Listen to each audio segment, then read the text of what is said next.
welcome to another episode of the Don't Argue with the Facts podcast. I'm your host, Noah Love, and today is going to be the first of two episodes. Today, we're going to do a college football week 3 reaction. First, which is going to be this video, and then I'm going to have my NFL week 3 takeaway, or not week 3, week 2, excuse me, takeaways as well. I have a lot to say about the NFL, and I think a lot we saw in the NFL, we saw a lot of teams show maybe who they really are. Some still to be determined because it's only week 2, but we're not here for that right now. We're here for college football. Now, we have a lot to talk about, so I'm just going to get straight into it. Let's just start here with let's just start here with the big one. In terms of the early, Georgia Tech beats Clemson early. They beat Clemson. They upset Clemson. Georgia Tech. I told you. I thought this would be a rematch of the ACC in the ACC title game. Thought Georgia Tech would go. I still believe that. I think Georgia Tech's that good. I picked Georgia Tech to win this week, and they did it 24-21. Now, this game was very interesting. It was at home. Georgia Tech, they're just so hard to beat recently. I don't remember the last time they lost at home, especially against a ranked opponent. Again, they got Miami last year. Look, the ability, Haynes King was great. Haynes King throwing football 2028-11. He had one rushing touchdown. He ran for 103. The ability to run the football with Haynes King, the ability just to be gritty and grind the football game out was incredible by Georgia Tech. The big key in this game was, though, that they did not turn the foot. They only turned the football over. Both teams turned the football over one time. The big play, I thought, was in the third quarter when Omar Daniels got that pick. Because at that point in the game, that was the first drive coming out at halftime. At that point, it's 13-7. And Clemson looks like they're going in to either cut it to 3 or take the lead. And so I think that drive, when you lose a game by 3 points and when you're in the red zone, basically where they were, I think that drive killed them. I put in my notes, I said, great game, Clemson fraud, question mark. And to be honest, they look like them. They look like frauds. They have no run. Look, they have no run game. Consistently. Look, now against Georgia Tech, they ran the ball pretty well. But Cade just doesn't look comfortable with the quarterback run. Again, Cade ran the ball 17 times for 62 yards. That's not what they want to do. They ran for 174 or 5 yards a pop, which is really good, which is something you can build on. But I just think overall, I don't know how consistently they can do that against a team. Now if they can run for over 100 without the quarterback run, then we got talking to me, because to me that's one of their main issues right now. Is running the football without the QB run. Also thought the defense played well in the football game. Thought they held their ground. The game ends on a fire drill, basically, where, okay, Haynes King runs it, then it's 4th down, no timeouts. They trot him out in a situation. The kicker from 50, I think it might have been from 55, drilled it to win the game. Georgia Tech, man, that wow. I'm still kind of not necessarily shocked, but still in awe of the ending because of the ability to do that. And I'm looking at Georgia Tech here in terms of playoff. They're two. In terms of playoff, I'm looking at it. They're they're two of the three toughest games are already out the way, and they won them both at Colorado and Clemson at home. There's a good chance they're walking into Georgia, 3:30 on ABC, that rivalry week. They could do it undefeated. Now, do I think they probably lose one? Yeah. I think on the road at NC State, because NC State's look really good to start as an unranked team. I think that's one that could get them. But I think Georgia Tech has a really good shot to go to the ACC title game. And I think they're going to go. And I think they're going to go do it. I really think they're going to go do it in terms of getting there. Clemson, look, it's a loss inside the conference, which is already tough in itself. And with Georgia Tech now having that advantage. The season for them is not over. If you lose to Syracuse on Saturday, the season's over. But it's not over because, again, I'm looking at a game. Syracuse at home, you should win. On the road at North Carolina, then on the road at Boston College. You should be able to ride the ship here. Now, the game to me, the game that's going to be interesting.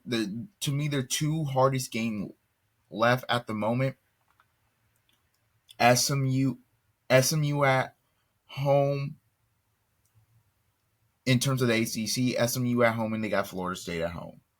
Those to me, because those are two ACC, I guess you could say, title contenders, even though SMU, you didn't look great, but you ended up winning the game against Missouri State. So fair play to you. But I don't think Clemson's dead yet. This could be a situation where they figure it out. They rattle off 9 straight. But right now, in terms of the ACC, the two best teams have looked to have been Florida State and Miami.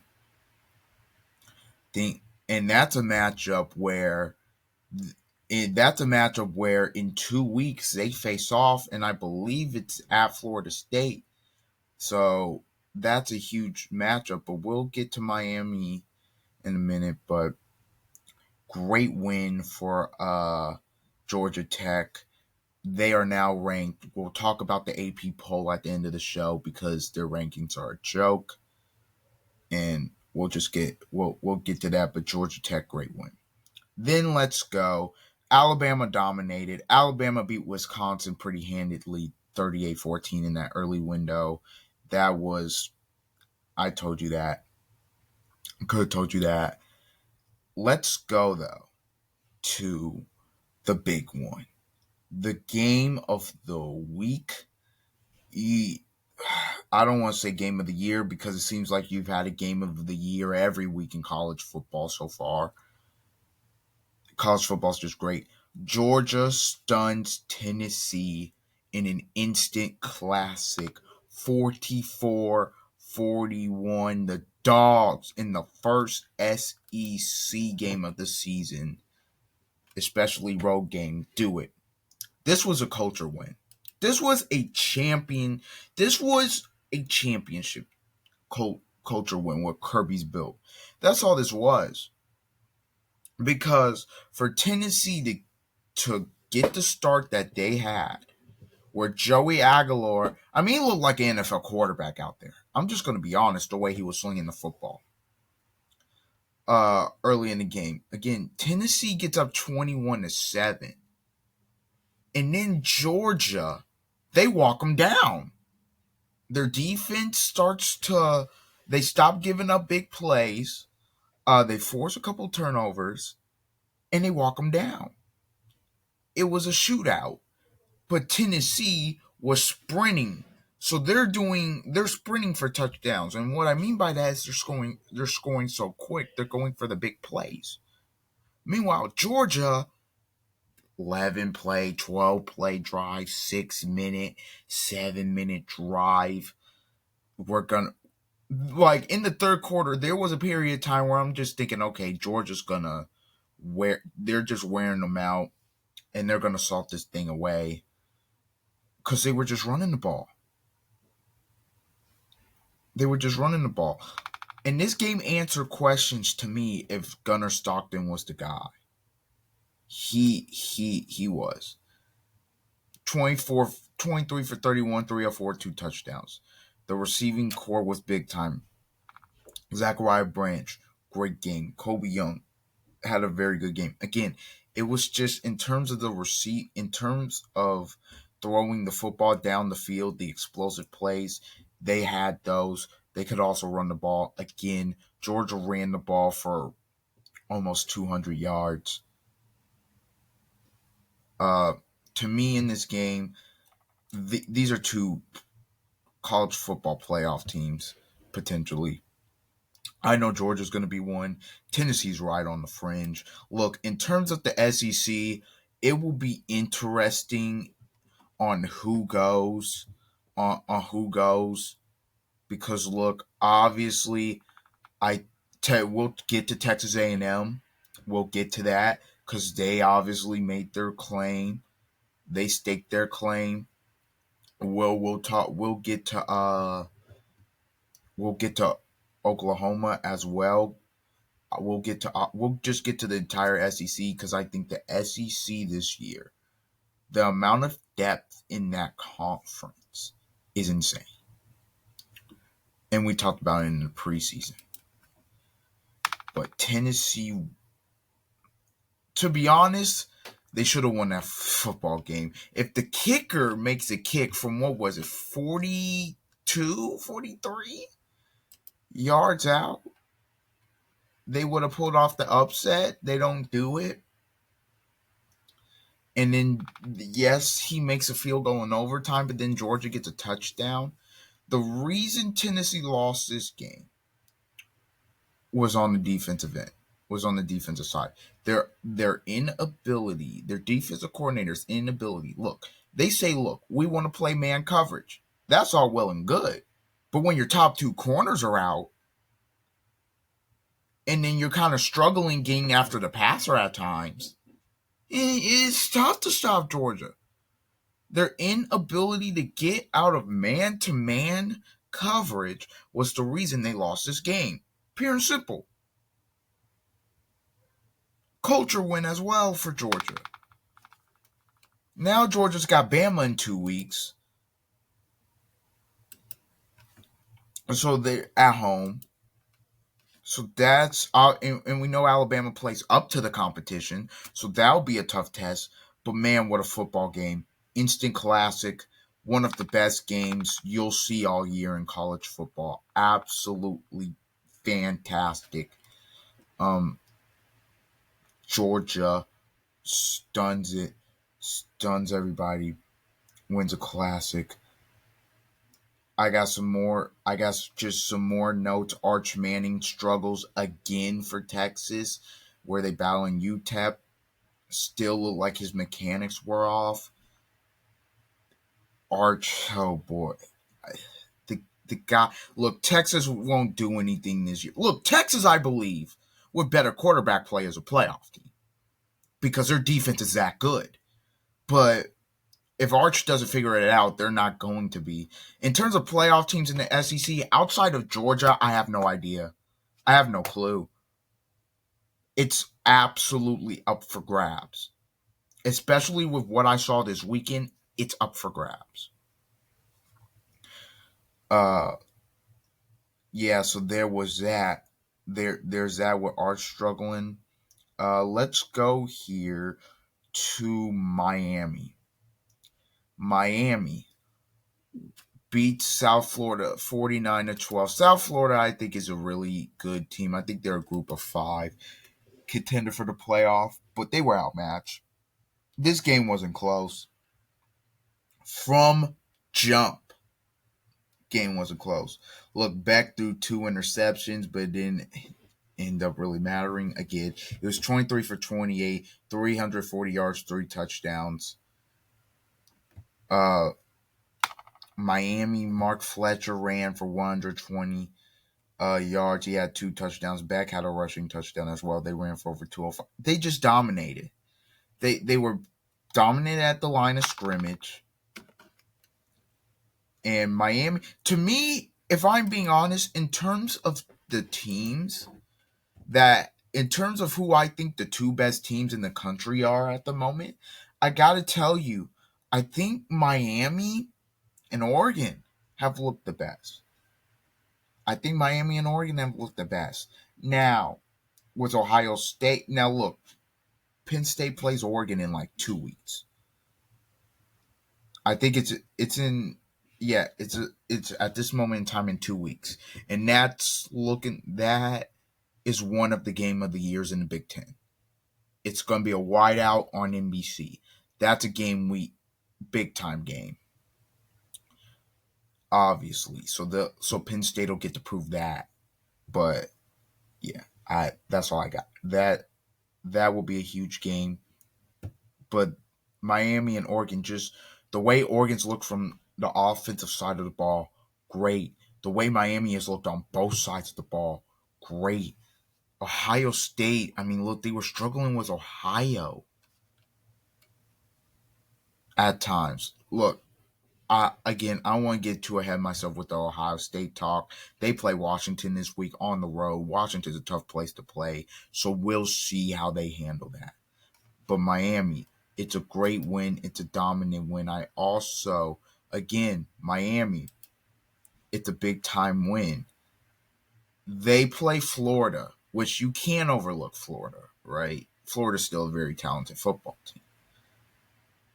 By the way, game day's going there. Wrong game. Should have went to either Illinois at Indiana or Oklahoma at Auburn. I know they were just at Oklahoma. I mean, there are plenty of better games to pick. But if Miami wins this game, and then if Florida State, they had a bye, but if they take care of business, they should against Kent State. And then if they take care of business on the road at Virginia, then October, what is that? October 4th?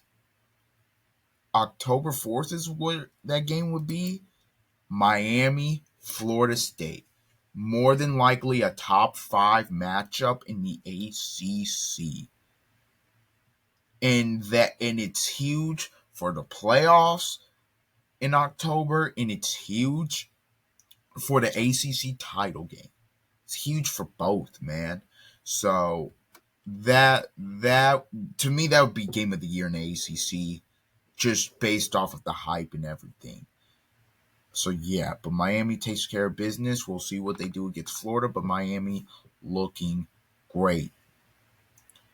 Then let's go to this other game. Let's go to Vandy.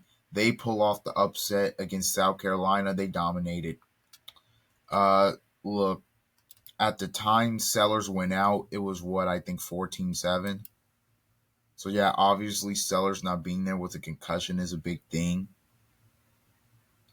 But Vandy just dominated this football game. And it's what they should have done. And now Vandy's ranked. Vandy and Georgia Tech are ranked. Vandy played very well in this football game. They dominated South Carolina. South Carolina did not look good throughout the first 2 games, especially against Virginia Tech, who Virginia Tech's off. They fired Brent Pry. So, yeah, look, Vandy pulls the upset. That was big time. That was big time for Vanderbilt, and they have some tough games coming up later in the season. But for Clark Lee, this program, it's going places. It's going in the right direction. And Vandy is no longer a pushover in the SEC. Pushover no longer. Okay, let's get to the other game that was on the same time at that. SEC. This was absolutely cinema. This was incredible. Ole Miss wins a shootout. This was a class against Arkansas. This was a classic Ole Miss game under Lane Kiffin. They won this game. I'm just going to tell you, Taylor Green's a stud. I said it. He's the most underrated quarterback in college football. I said Arkansas may not be that good this year, may win 5 games, but it's not going to be because of him.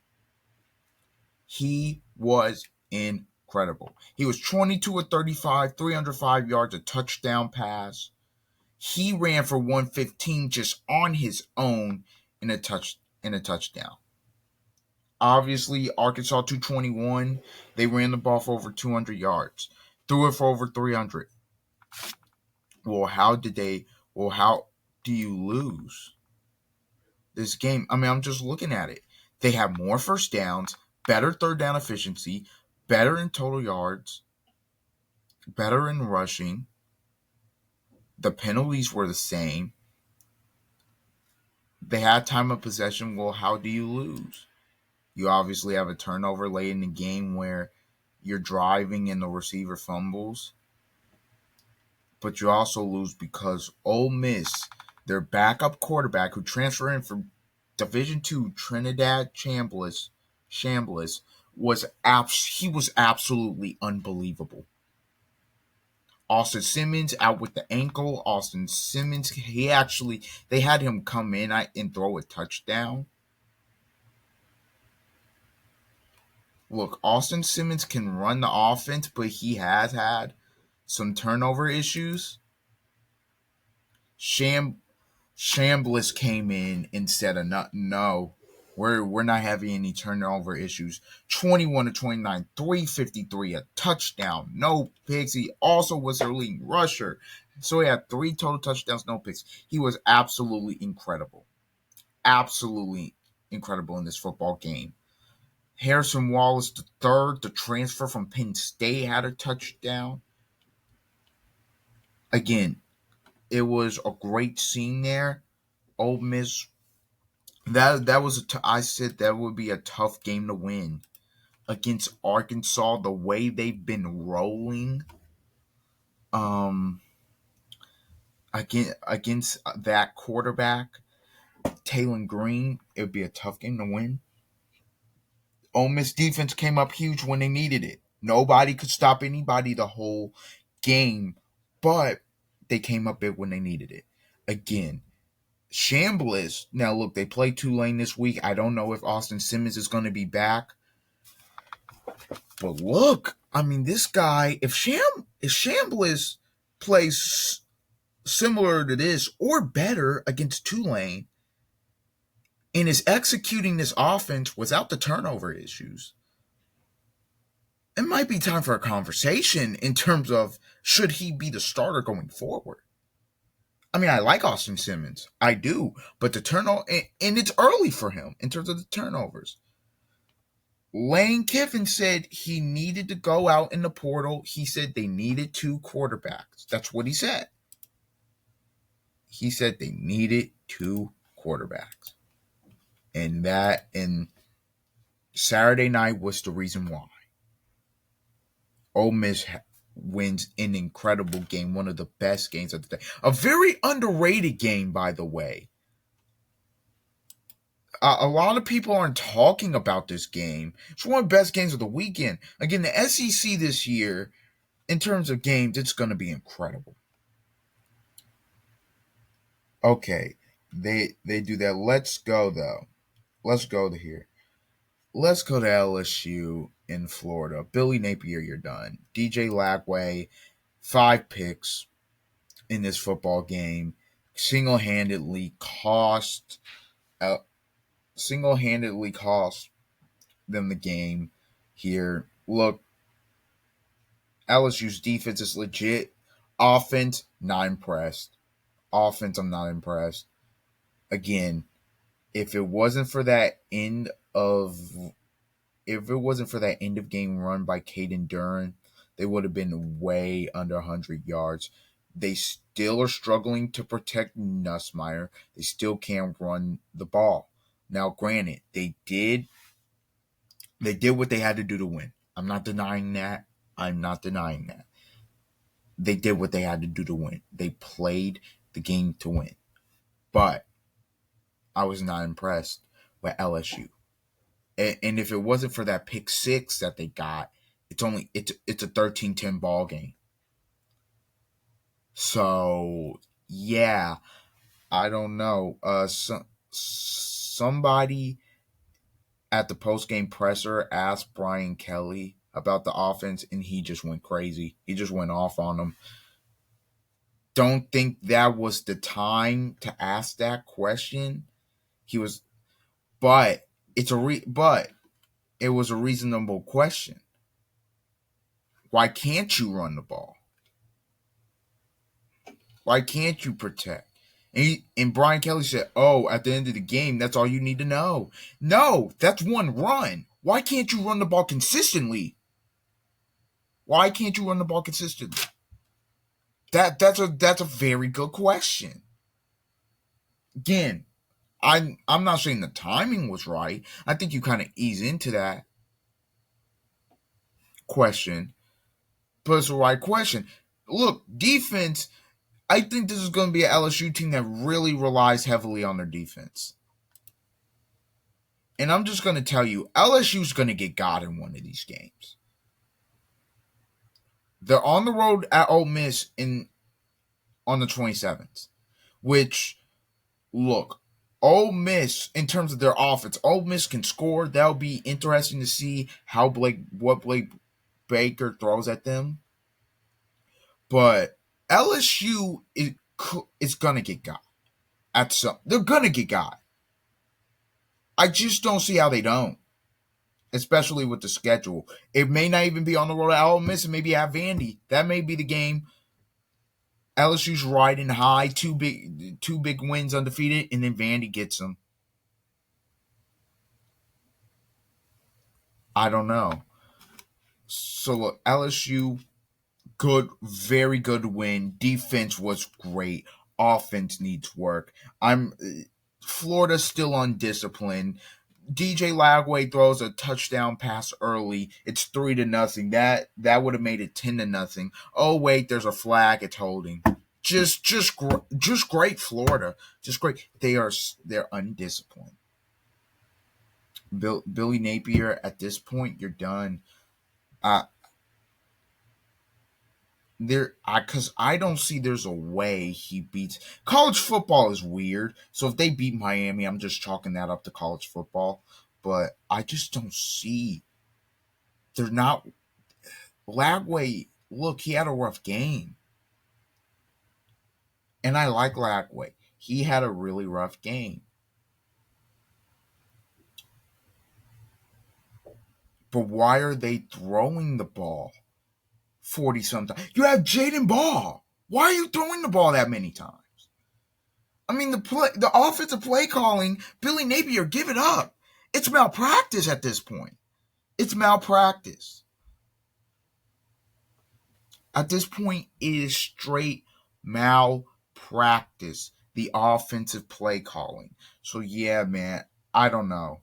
Look, I don't know. I think Florida, they have 7 ranked opponents left. I think they're cooked. LSU, good win. Your secondary is elite, by the way. Now, we get to the final game. It's Texas A&M. They stun Notre Dame on the road. Marcel Reed, ladies and gentlemen.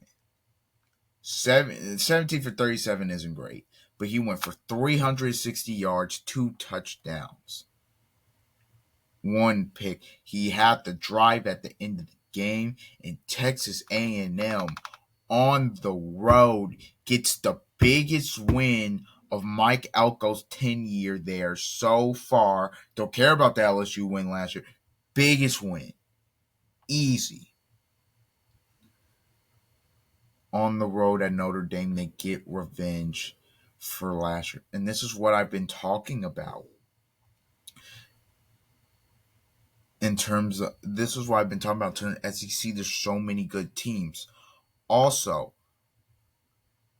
this game, I said it'd be a dogfight, but Notre Dame wins it. The defense isn't the same in terms of secondary. Now, I did like the offensive play calling more. They ran the ball better. They gave the ball to Jeremiah Love more. But man, into the game, the special teams. The special teams. Tyler Buckner got to get it down. Got to get it down. And I just knew that would come back to cost him. By the way, at the end of the game, the holding missed on the touchdown throw. Wow, he got tackled. But honestly, that's not Notre Dame fans. You can complain about that all you want. You gave up 41 points. Notre Dame, you did more than enough in this football game to lose. So, yeah, you did more than enough to lose this game. And honestly, I don't know how your playoff hopes are close to dead. We'll get to that in a moment though. I just want to talk about Texas A&M. Mario Craver, have yourself a day. 7 for 207 and a touchdown. This is a win that Mike Elko needed coming from Duke. Look, last year 8-4 had that game late against Texas. Winner goes to the SEC title game. They lose it because they can't score in the red zone. But again, they had Weigman starting off the year. Weigman gets hurt. They go to Marcel Reed, and the rest is history. Marcel Reed really good. Their schedule isn't entirely just like a gauntlet. It's just not. Oh my goodness. So they could be in a similar situation late in the season. This was a program defining win. This is the biggest win for them in I don't know how many years. This was a huge win, and Mike Elko really stamping his flag at A&M. And with A&M, their physical football team, you know what A&M wants to do. They're gonna run the football. They're gonna be physical on the defensive end. They're gonna try to get after you. They're gonna have Marcel Reed. They're gonna run a lot of RPOs, a lot of option, and you're gonna be in a dogfight for 4 quarters. And regardless if it's a high scoring game or it's a low scoring game, that's what it's gonna be. A&M has an identity. What is Notre Dame's identity? That's the question coming out of that game. A&M is a big time win. Notre Dame, you're lucky that USC is now ranked. Because bro, you have at this point that's your only ranked win. They're still ranked at number 24. I don't think they should be. Look, I know those are two very good to great teams, but you're 0-2. I just can't put you up there. You're 0-2. Now you should beat Purdue, but then after that, I mean that defense on the road out. Taylor Green's gonna pick that defense apart in 2 weeks. He just is. So I don't know, man. With Notre Dame, look in terms of their schedules, USC at home on October 18th. That's their only ranked game left. Then after that, you gotta hope maybe NC State gets ranked. You gotta hope. You got hope with that. But yeah, Texas A&M wins it. And look, in terms of the SEC, I said Georgia. I feel like they're gonna go. But then after that, I got toss ups because LSU's great. Oklahoma, I think, is on the fringe there. Bama has a lot of talent. Texas, if Arch can play well, they're obviously a threat. You can't tell me Tennessee didn't look like one after that game. Should beat Georgia. Obviously, we're looking at A&M with a big time win. Missouri's 3-0. They're not to be slept on. Auburn's looked great through 3 weeks. They go on the road to Norman this week. So, and that to me is a huge game. Huge. Whoever wins that is set up nicely. Again, if Oklahoma wins that, I think there's a good chance they could go to the playoff. Because if Oklahoma wins that game, and they'll beat Kent State, Red Rover Showdown on October 11th is probably a top 10 showdown, and you're 5-0 going into that game.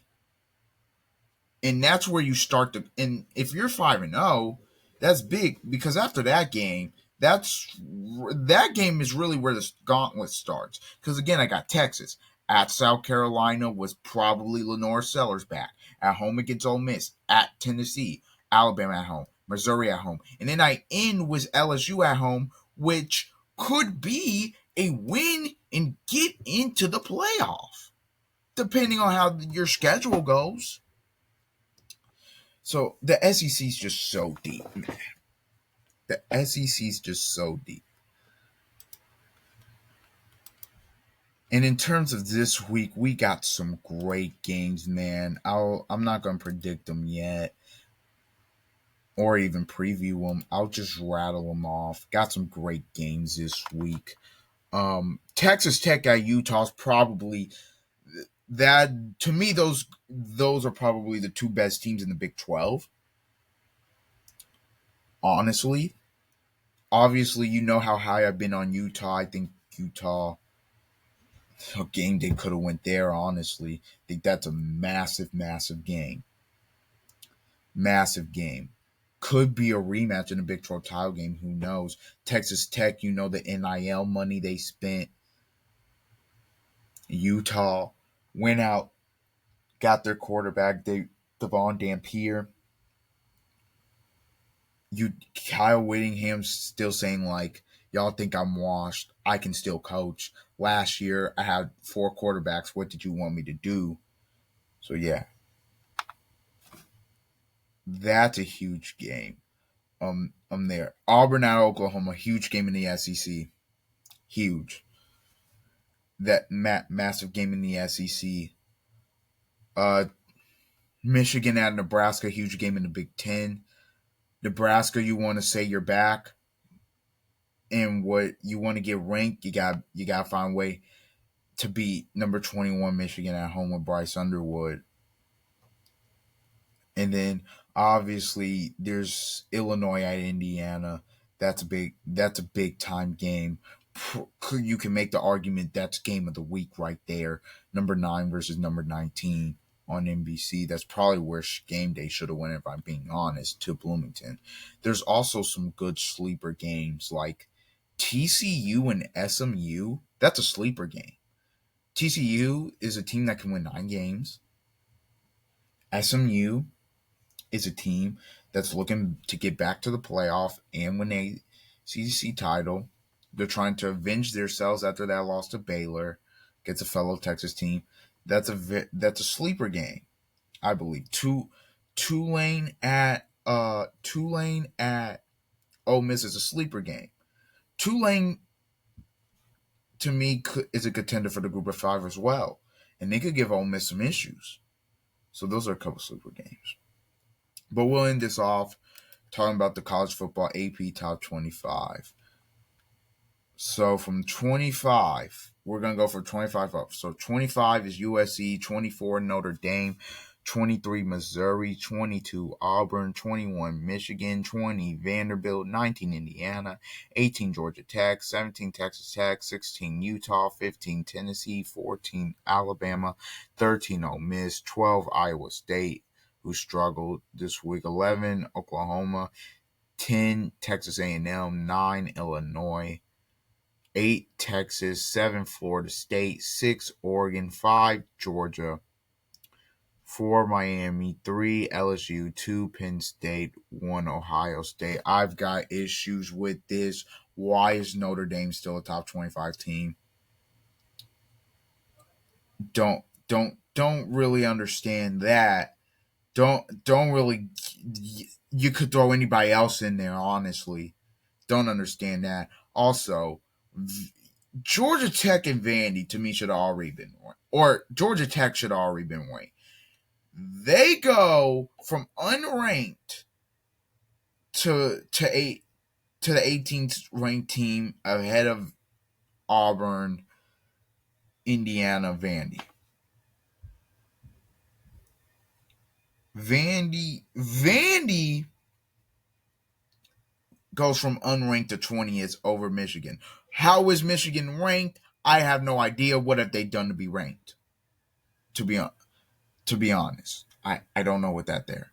Okay, so that's kind of the issue.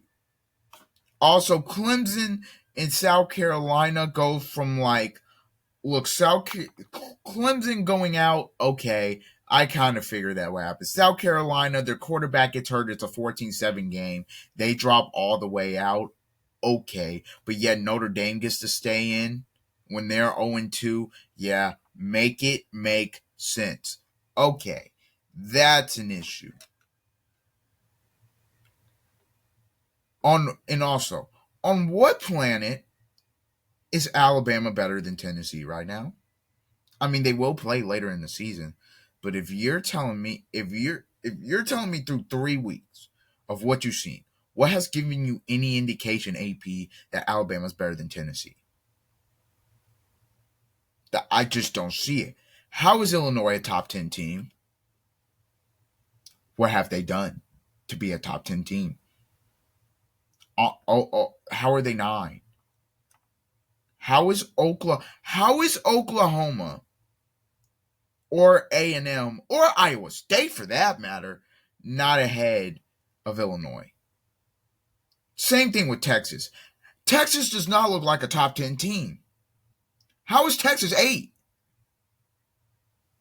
These are questions that has to be asked, America. And in terms of the top, okay, Ohio State being number 1, fine. Why is Penn State number 2? They've looked sloppy. If anything, I'm putting Miami at 2, Penn State at 3, and LSU at 4. Actually, no. LSU should be like 5. Georgia should, hold on. The top 5 should be Ohio State at number 1. That's cool. Number 2 should be Miami. Number 3 should be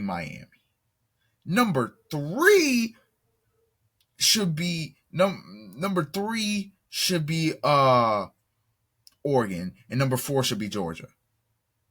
That's what it should be. That's what that top 4 should be. Florida State at 7's really high, but I'll allow it. I'll allow it. It's just like Georgia Tech. I felt like I was a little shocked that they weren't ranked after week 1. Georgia Tech is the team that feels like, oh, we didn't invite you to the party, so we're just going to throw you anywhere. Like the rankings in terms of the AP poll, and they've been bad for a while. It doesn't make sense. None of it makes sense. That's what's wrong with the sport at the moment.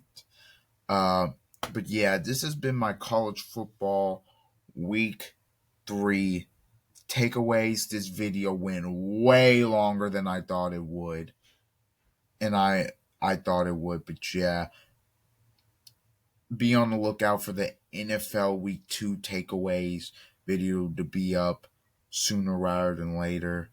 And until that video comes out, until next time, see ya.